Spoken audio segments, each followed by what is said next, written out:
Alors, nous passons donc maintenant à la partie B. Soit UN, la suite définie par U0 égale 1. Et pour petit n appartenant aux entiers naturels, UN plus 1 égale UN, le nom précédent, moins ln de UN carré plus 1. Voilà la définition de la suite UN à partir de U0 égale 1. Montrer par récurrence que, pour petit n appartenant à grand N, UN appartient à l'intervalle 0, 1. Voilà. Alors, réponse. Par récurrence. Soit Pn, P veut dire proposition. Soit P à l'ordre n, la proposition UN appartient à 0, 1 qu'il faut démontrer. Quelle est la méthode? Eh bien, nous vérifions d'abord pour P0, c'est-à-dire nous vérifions que pour P0, la formule qu'on nous a donnée est vraie. Alors, pour n égale 0, à quoi est égal U0? Il vaut 1 par hypothèse. Et 1 appartient à l'intervalle fermé de 0 jusqu'à 1. Donc tout va bien, P0 est vrai.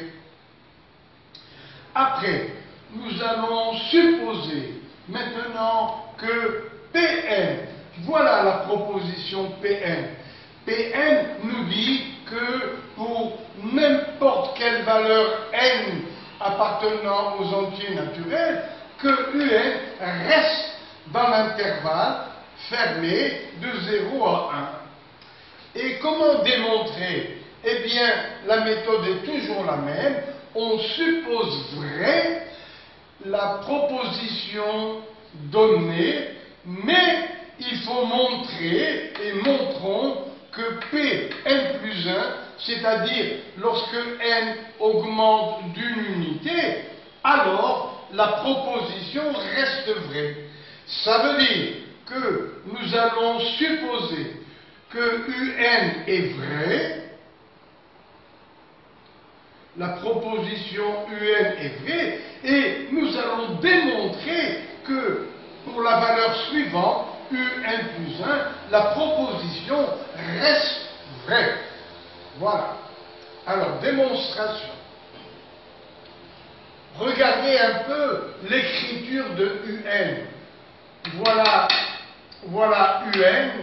Nous avons ici UN plus 1 dépend de UN. Donc, UN plus 1 est une fonction de UN. Et comment sont ces deux fonctions? Elles sont égales. Parce que, regardez, on reprend ici la variable UN et on l'écrit comme avec le réel x. C'est la même relation pour les deux. C'est la même fonction. Mais là, vous voyez, la fonction porte sur x qui est réel, alors qu'ici, petit n appartient aux entiers naturels. Mais la fonction est la même. En plus, vous voyez, je reprends les points importants pour x réel. Nous avons trouvé que la dérivée égale x moins 1 au carré, c'est x au carré plus 1. Donc, elle est positive. Donc, la fonction f est croissante sur elle. En particulier, j'en ai besoin, f' de 0 est égal à 1.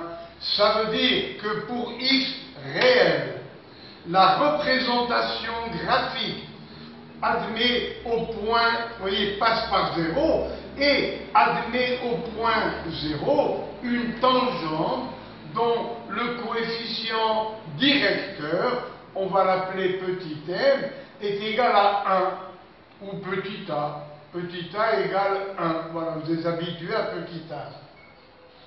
Ça veut dire que la courbe représentative dans le cas de x réel est tangente à la droite qui est la première bisectrice qui s'écrit y égale x et dont le coefficient directeur lui aussi est égal à 1. Donc, pour x réel, la courbe représentative est tangente à la droite y égale d'équation y égale x au point 0. Et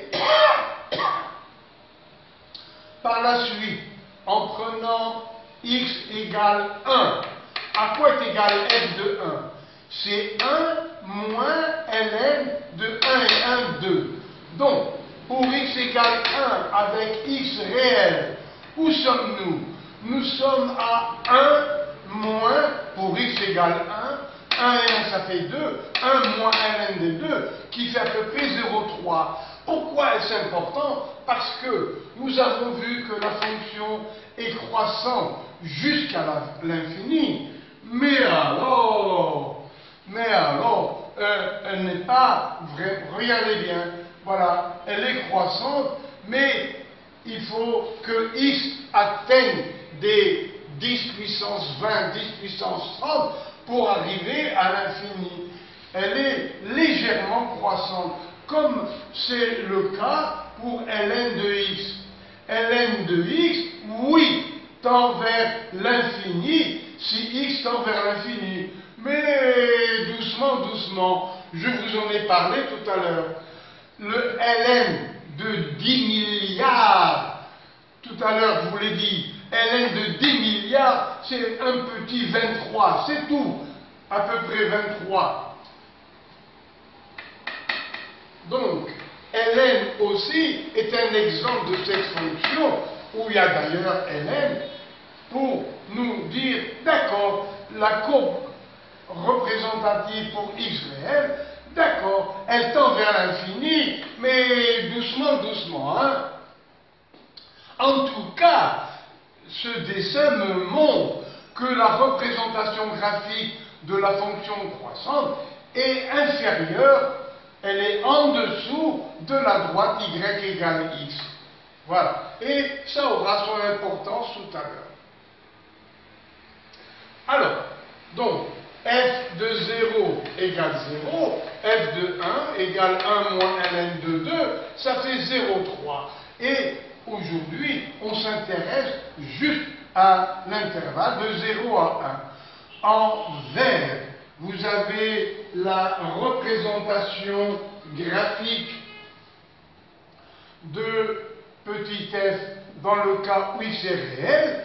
Et maintenant, pour les nombres n qui sont des entiers naturels, eh bien, l'image de 0, c'est 0, l'image de 1, c'est 0,3. Donc, la représentation graphique n'est faite que de points séparés les uns des autres, et la variable, elle est appelée une variable discrète, parce que la variable petit n représente des nombres entiers, donc un est un nombre entier, lui aussi. Non, j'ai fait une bêtise parce que dans un, il y a des ln. Donc, les nombres un, en tout cas, sont séparés les uns des autres. Et la représentation graphique est un ensemble de points. Voilà. Alors, ici, nous avons la même fonction f avec l'indice n appartenant aux entiers naturels.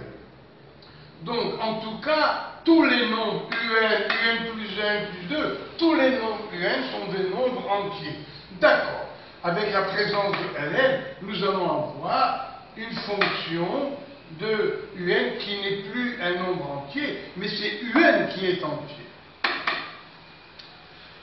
Alors, pour u0 égale 1, eh bien, donnons à n la valeur 0 ici. Ça nous donne u1 égale u0 moins ln de 1 plus u0 carré. u0 vaut 1. 1 au carré, 1 et 1, 2. Donc, ça nous fait, pour n égale 0, ça nous fait ici U0 moins ln de 1 plus U0 carré pour calculer U1. Donc, U1 égale 1 moins ln de 2, ça fait ln de 2 c'est 0,69. On va prendre 0,7, 1 moins 0,7, ça fait 0,3. Voilà, pour vous donner quand même l'allure des points. Et tout à l'heure, je vous montrerai comment construire énormément de points images. Alors, nous avons donc une ressemblance entre la fonction du réel x et la fonction du nombre entier un, nombre entier. Mais la fonction est la même. Regardez, f de un, il y a un, et il y a 1 plus un carré, donc c'est la même fonction. Alors, nous avons établi au troisièmement de la partie A, nous avons établi, il y a quelques minutes, que si, dans le cas du réel, x appartient à 0,1, eh bien, son image par f de cet intervalle, c'est aussi 0,1. Si x appartient à 0,1, f de x appartient à 0,1. Puisque la fonction est la même, simplement, au lieu de travailler avec des réels, on travaille avec des nombres entiers, ce n'est pas grave, la fonction est la même. Donc on peut conclure que si un comme x appartient à 0,1, un, vous voyez, c'est une partie des valeurs, vous voyez, de x. Alors, si un appartient à 0,1, de la même manière que pour f, eh bien, f de un appartient à 0,1. Ah, mais f de un, c'est un plus 1. Voilà, tout ça, c'est un plus 1. Donc, nous avons prouvé la récurrence, laquelle, que si un appartient à 0,1, c'était la proposition Pn, et on en a conclu pour la valeur suivante, la proposition n plus 1 qui est vraie. Alors, donc, la proposition est vraie pour toute valeur de n appartenant à grand N. Donc, nous avons supposé Pn vrai, et on voit par analogie que Pn plus 1 reste vrai. Donc Pn est vrai pour tout n appartenant à grand N. Deuxième question. Étudier les variations de la suite un. Alors, nous avons, par hypothèse, un plus 1 égale un moins ln de 1 plus un carré. Et pour étudier les variations, on fait la différence entre deux termes successifs, un plus 1 moins un. Eh bien, si vous déplacez un là-bas, vous allez avoir moins ln de 1 plus un carré. Et c'est un nombre négatif. Pourquoi? Parce que un appartient à 0,1. Donc il est positif ou nul. Son carré est positif ou nul. Donc 1 plus un carré est plus grand que 1. Et voilà la fonction logarithme, elle s'annule pour 1. Et pour un nombre, vous voyez, u plus grand que 1, le ln de u est positif. Avant 1, ln de u est négatif. Bon, oublions-le. Mais ici, pour u plus grand que 1, ln de u est positif. Et comme il y a moins de vent, eh bien, ça nous fait une différence négative. Donc, un plus 1 moins un est négatif. Voilà. Est négatif. Donc, la suite un, là voilà, la suite un est une suite décroissante. Voilà. Troisièmement, montrer que la suite un est convergente. D'accord. Alors, regardez ce que nous avons déjà établi. UN appartient à 0,1. La plus petite valeur s'appelle un minorant. La plus grande valeur s'appelle un majorant. Et la suite UN, elle est décroissante. Elle est décroissante et elle a un minorant. Et c'est un théorème de la convergence monotone. Nous avons affaire à UN qui est décroissante, UN qui a un minorant, alors cela suffit pour dire que UN est convergente. Dans d'autres problèmes, si vous avez UN toujours croissant, et vous avez ici un majorant, grand M. Donc, lorsque une suite UN est croissante et qu'elle présente un majorant, alors elle est convergente. Voilà, c'est un théorème admis. Donc ici, UN est décroissante, UN a un minorant qui est 0, donc UN est convergente. Et en général, quand une suite est convergente, on se demande si elle converge vers une limite qui est fixe, qui est finie. Alors, limite de UN, soit L la limite de UN. Et on nous autorise à dire que L, la limite, est définie par f de L égale L. Pourquoi? Faisons la preuve. Ok. Alors, la limite de UN. Alors, regardez bien comme c'est facile. Limite à l'infini de UN, nous l'avons appelée L. D'accord. Mais la limite à l'infini de UN plus 1, regardez, là il y a UN, là on a augmenté de 1 alors que nous sommes à l'infini. C'est comme si UN était égal à 5843 et après vous prenez pour N 5844. Eh bien c'est pratiquement le même nombre, donc ça fait encore L. Donc la limite à l'infini, vous voyez, elle est unique. Que ce soit N ou N plus 1, c'est la même limite. Parce que f de N, c'est UN plus 1. N, c'est la limite de UN.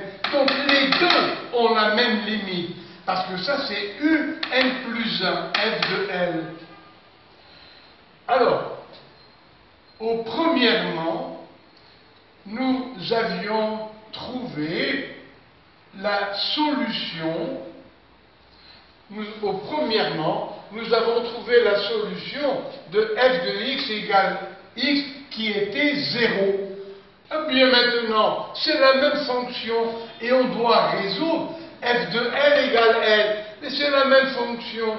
Donc ici, la réponse était 0. Donc ici aussi, la réponse est 0. Donc la limite de la suite UN, si n tend vers l'infini, eh bien c'est 0. Et moi, vous voyez, j'aime bien, puisque c'est mon travail, en rajouter, vous donner quelques explications, vous voyez, qui ne sont pas du problème, mais qui peuvent vous aider au cas où vous en avez besoin. Alors, voilà un supplément. Lequel? Eh bien, on va faire une interprétation graphique de la recherche de la limite. Bien. Alors, voici la représentation graphique de f de n. Mais, attention, vous pensez que la variable n'est pas x, mais un nombre n. C'est pas grave. La variable, c'est un nombre. Ça veut dire que nous avons comme représentation graphique des points. D'accord, mais ce sont des points qui existent sur la courbe construite tout à l'heure avec la variable x. Alors, regardez. U0 égale 1. Le voilà. U0 égale 1. Donc, de là à là, c'est U0 qui est égal à 1, et voilà le point représentatif à 0. Très bien. Comment construire U2? Waouh! Alors, U2, nous avons calculé que U2 valait 0. Non, U1 d'abord. Comment? Là, c'était pour U0 qui vaut 1. Alors maintenant, on va construire U1 égale 0,3. Le voilà. Alors, regardez bien, nous avons U1 égale 0,3. Comment trouver U2? Ah, eh bien, grâce à cette courbe, on trace la droite qui est la première bisectrice d'équation y égale x. Regardez, x égale y, x égale y, x égale y, x égale y. Donc rappelez-vous, alors à partir de 0,3, on trace une parallèle d'ordonnée, donc 0,3. Elle va couper cette droite en un point d'ordonnée 0,3, puisqu'on est parti de la parallèle issue de 0,3. Ok. Mais, puisque y, regardez, ça c'est 0,3, mais y égale x, ça veut dire que ici, nous avons U1 égale 0,3. Ok. Oh là là, nous avons U1, voilà U1 qui vaut 0,3. Il suffit de prendre l'ordonnée sur cette courbe pour avoir U2. Et on recommence. Suivez-moi bien. À partir de U2, on trace la parallèle. Donc ce point a pour ordonnée U2. Puisque ce point a pour ordonnée U2, je projette, voilà le U2, il est là. Pourquoi? Parce que nous sommes sur la droite d'équation y égale x. Donc U2, je le retrouve ici. Et puisque ça c'est U2, je trace maintenant une ordonnée, l'intersection avec la courbe me donne U3. Et on continue encore. Et vous voyez que U1, U2, U3 n'arrêtent pas de diminuer. Allez, on continue. Suivez-moi. À partir de U3, qui fait à peu près 0,16, à partir de U3, on trace une parallèle qui vient couper la droite au point d'ordonnée U3. Maintenant, je projette ce point. Donc, cette abscisse que je vous montre ici, c'est U3. Ah, nous avons ici U3. Donc, en traçant, vous voyez, une ordonnée, cette ordonnée vient couper la courbe construite pour x réel en un point. Et l'ordonnée de ce point, ce sera U4. Je ne peux plus aller plus loin parce qu'on ne verra plus rien. Et alors c'est notre merveilleux cerveau qui imagine le reste. Regardez un peu, que deviennent tous les U? U1, U2, U3, U4, après U5, U6. Et vous voyez que tous les U diminuent sans arrêt vers ce point qui a pour ordonnée 0. Donc, ce point est l'image de la limite L égale 0 dont on a parlé tout à l'heure. Voilà. Alors, je veux bien, avant de couper la caméra, je veux bien répéter ça. Alors, on nous donne U0 qui vaut 1. Voilà l'ordonnée. 1, 1. Parce que nous sommes sur la droite B d'équation Y égale X. Donc voilà U0. Après, grâce à U0 et à la courbe construite pour X réel, là, nous avons à la fois X et N. Alors, regarde, voilà notre 0,3 qui a été calculé. À partir de 0,3, on trace une parallèle qui vient couper la première bisectrice. Je projette, mais puisqu'on a y égale x et que la hauteur y c'est 0,3 sur cette droite, donc l'abscisse c'est 0,3, c'est-à-dire U1. Voilà, donc ce point a pour abscisse U1. Mais c'est merveilleux, je trace une parallèle à l'axe des y, elle vient couper la courbe en me donnant U2, parce que U2, c'est F de U1.